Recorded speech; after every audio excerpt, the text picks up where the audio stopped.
Hi guys, ayan, magwi-withdraw ako nung pinapalit kong NT.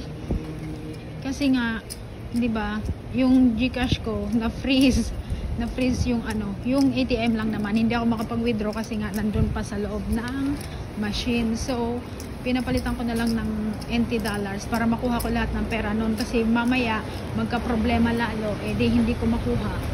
And ayan, try natin dito. I-withdraw ko yung pera.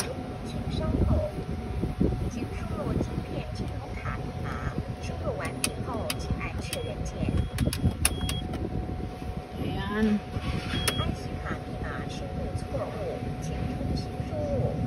Oh, wrong? Bakit wrong?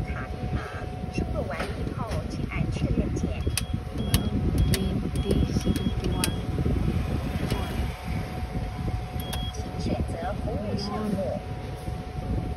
Ba't walang English nakalagay dito?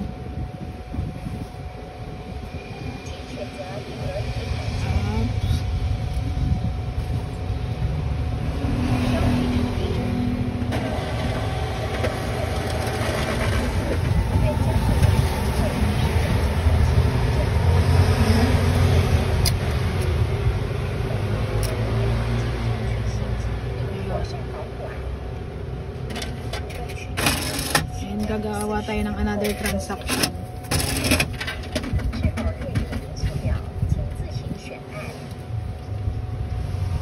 Kailangan ko ng receipt lagi. And gagawa ko ng another transaction.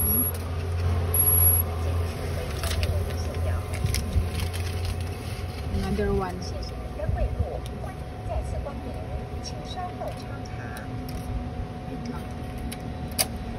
Hi, thank you Lord. Natakot talaga ako kasi nga baka makakainin yung pera ko sa GCash.